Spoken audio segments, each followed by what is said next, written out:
Okay, welcome to the Hermit Mechanic. I am welcoming a new member of the fleet. Today, this is a 1957 CJ5, Jeep Willys CJ5.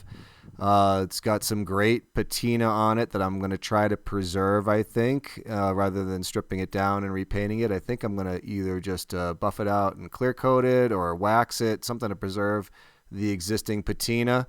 Let me know what you think in the comments.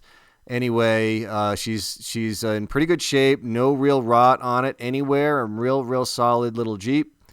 And she didn't come to me in fully working condition. She has some issues, or at least had some. I've addressed some of them already, and some of them are still yet to be addressed. But the first issue was not getting any fuel to the carburetor. So there was a clog in the fuel line inside the gas tank, actually a little bit of fuel line inside the gas tank. It was clogged. I had to unclog that, replace some fuel line that had holes in it, and replace that fuel pump with this nice fuel pump with the sight glass in it. Also replaced the alternator as well, and wasn't getting any power to the battery, so replaced the belt, replaced the alternator, and tossed the battery in from the Volvo, which is going to be an upcoming project as well. The other issue that I ran into right after replacing the fuel pump is the carburetor is dumping fuel all over the place. So you can see the big stain on the intake manifold there. It's just dumping fuel. So I've got a carburetor on order, but I'm also going to order a rebuild kit for this carburetor because I want to keep it original as possible. So I'm going to try to keep the original carburetor on there and rebuild that one as well. So the other thing that it didn't have was brakes when I got it. So I had no brakes. You can see that there is the inspection cover has been removed over the master cylinder, and I did bleed the brakes. And that seems to be all it took to get pedal back. We'll see how they work when it's at speed. But driving around the neighborhood, it seems like it's got brakes. Next thing would be the top. I don't have a top for it other than the little bikini top it has. And these are the original mounting points. I'm going to try to reuse those. So I'm looking at some tops.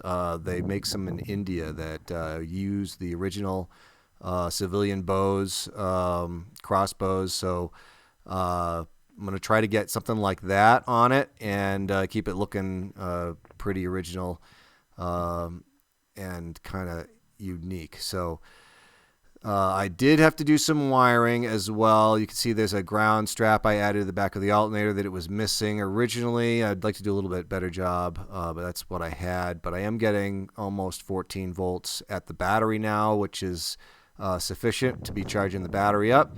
I did also find that it had some original wiring that was in pretty bad shape.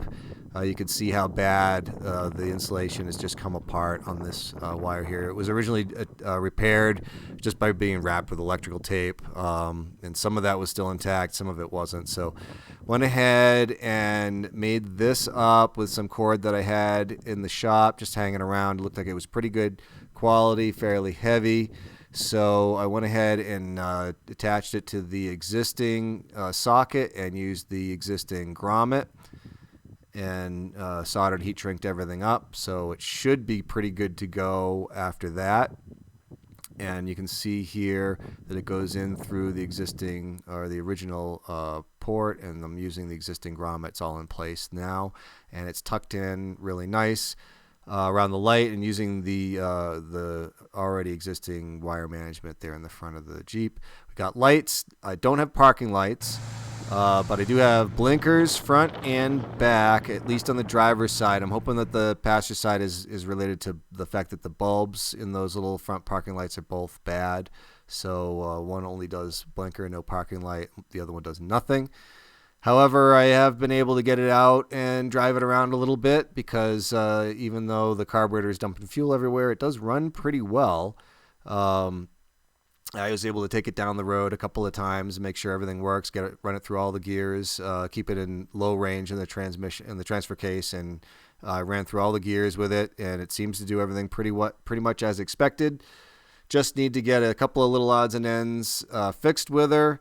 and I should be able to get her out on the road and drive her to work, which is the ultimate goal because most of my ride to work is on that road that you're seeing right there. So it's a perfect vehicle for my ride in.